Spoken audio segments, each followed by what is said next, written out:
आज की प्रेस वार्ता में सभी पत्रकार बंधुओं का, प्रेस कर्मियों का मैं स्वागत करती हूँ, इस्तकबाल करती हूँ, अभिनंदन करती हूँ और दिल की गहराइयों से शुक्रिया अदा करना चाहती हूँ जम्मू कश्मीर प्रदेश कांग्रेस कमेटी के अध्यक्ष आदरणीय मीर साहब का, जम्मू कश्मीर की प्रभारी हमारी बड़ी बहन श्रीमती रजनी पाटिल जी का और जम्मू कश्मीर कांग्रेस के मुख्य प्रवक्ता रविंद्र शर्मा जी का कि आज एक बहुत ही महत्वपूर्ण मुद्दे पर, एक ऐसा मुद्दा जिसने इस देश की जनता के मुंह से निवाला छीनने का काम किया है, एक ऐसा मुद्दा जिसने जनता की पेट पर लात मारने का काम किया है, महंगाई के मुद्दे पर आज इस प्रेस वार्ता का आयोजन किया और सबसे ज़्यादा आभारी मैं आप सभी लोगों की हूँ कि आप लोग धैर्य से कांग्रेस पार्टी की बात सुनने के लिए यहाँ पर आए हैं।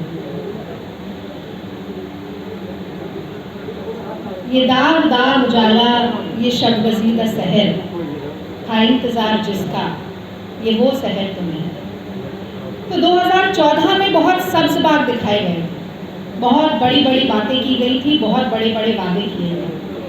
याद होगा आप सब लोगों को, बहुत हुई महंगाई की मार, अच्छे दिन, मोदी है तो मुमकिन है, ये सभी नारे जो 2014 में नरेंद्र मोदी जी ने दिल्ली के सिंहासन पर काबिज होने के लिए दिए थे, वो आज कहीं ना कहीं फीके पड़ गए हैं, खोखले पड़ गए हैं, बेमानी और बेमतलब लग गए।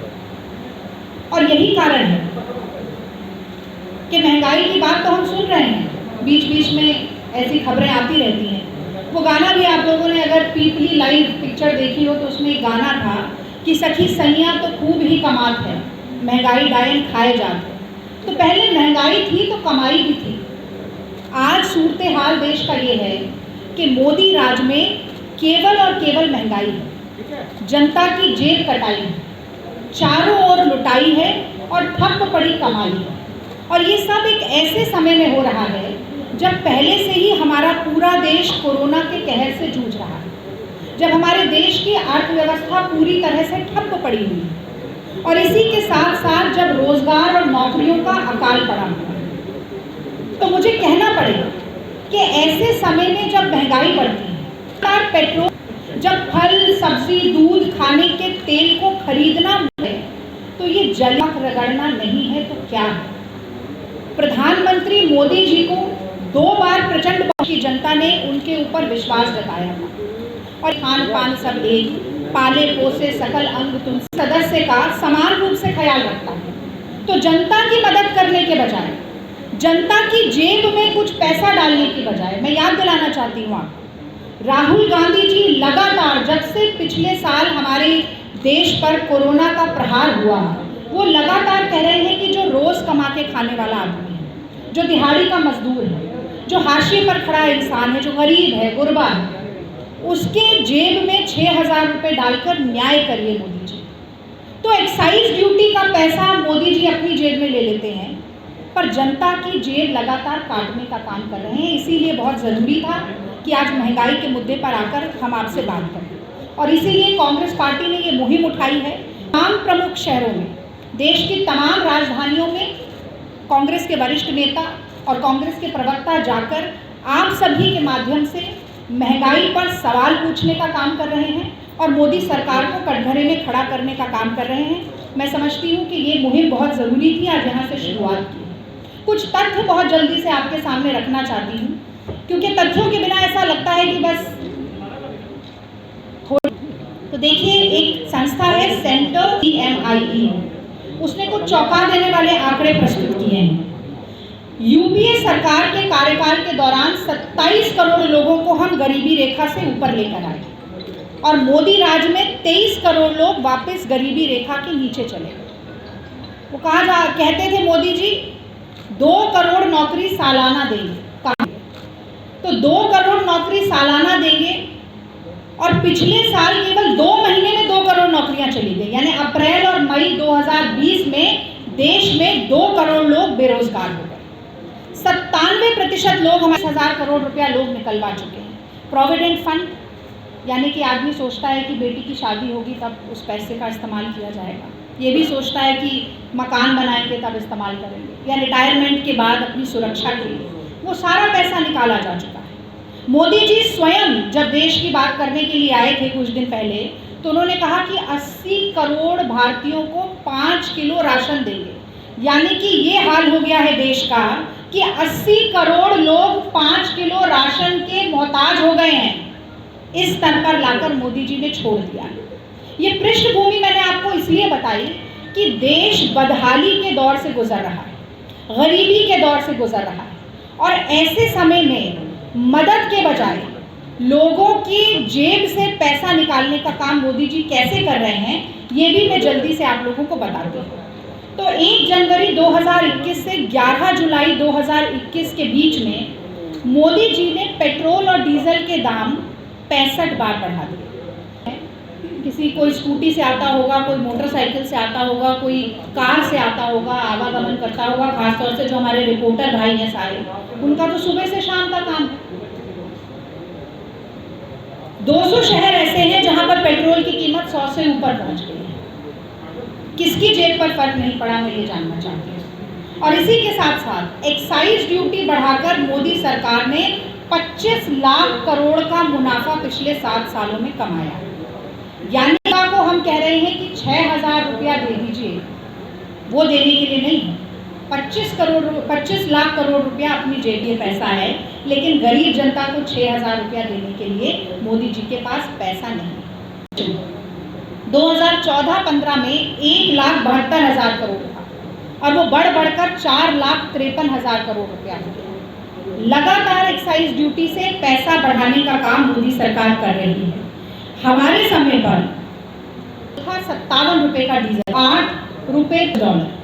आज औसतन 45 से 50 USD पर बैरल का रेट चल रहा है, और हम 100 रुपया दे रहे हैं। यानी कि जब दुगना दाम था तब हम 71 रुपए दे रहे थे, अब आधा दाम हो गया है तब हम 100 रुपए दे रहे हैं। तो ये इस बीच की जो मुनाफाखोरी है, मैं समझती हूँ एक बहुत ही निर्दयी सरकार, एक बहुत ही निष्ठुर सरकार, और एक ऐसी सरकार जो अपने देश के लोगों के प्रति कोई संवेदना नहीं रखती है, वो ऐसे आपदा में अवसर खोजने का काम कर सकती है, और वो इस तरीके की मुनाफाखोरी का काम कर सकती है। 44 रुपए का था फुल क्रीम दूध, आज 57 रुपए का हो गया। टोंड दूध था 34 रुपए का, आज 47 रुपए का हो गया। खाने के तेल में करीब 31% का उछाल आया। सरसों का तेल जो 65 से 70 रुपए लीटर मिल रहा था, आज 200 रुपए लीटर मिल रहा है। चाय पत्ती का दाम बढ़ गया है, दालों का दाम दुगना हो गया है। तो न सिर्फ थाली में से सब्जी और फल और दूध गायब हो रहा है, मैं समझती हूँ कि अच्छा जीवन जीने की जो आशा थी, जो कि अच्छे दिन के नारे के सही से खाना गया, पकाना भी मुश्किल हो गया। कैसे पकाएंगे? एक उज्ज्वला योजना आपको याद होगी, बहुत झुंझुना बजाया था मोदी सरकार ने। Ujjwala free connection. एक ये बड़े मियाँ हैं जो फ्री करते हैं, और एक वो छोटे मियाँ भी हैं, आप जान रहे होंगे, दिल्ली वाले, मुफ्त कुछ। फिर कंपनी अपना प्रॉफिट लेती है, तो 550 की चीज़ 850 रुपये में मिलती है। अपने किसान भाइयों की मोदी जी के पास अपना मंत्रिमंडल विस्तार करने के लिए समय है। 7 महीने से धरना दे रहे किसानों के लिए उनके पास समय नहीं है, उनसे बात करने के लिए समय नहीं। यही चुनाव देखिए, जैसे चुनाव के आने और जाने के हिसाब से पेट्रोल का दाम बढ़ता और घटता है। चुनाव चलते रहते हैं तो बढ़ता रहेगा, और चुनाव जब खत्म हो जाते हैं तो फिर बढ़ना शुरू हो जाएगा, क्योंकि मोदी जी जनता के और जनमुखी मुद्दों के हिसाब से काम नहीं करते, वो चुनावी रणनीति के हिसाब से सारे काम करते हैं। इसी तरीके से यही किसान भाई, जब चुनाव आता है तो अन्नदाता, और चुनाव चले जाए तो आतंकवादी, खालिस्तानी, पाकिस्तानी और हर तरीके की बातें सुनते। तो अब किसानों के जीवन पे एक तो डीजल का प्राइस जैसे ही बढ़ेगा, सीधा महंगाई बढ़ेगी, क्योंकि ट्रांसपोर्टेशन की कॉस्ट बढ़ेगी।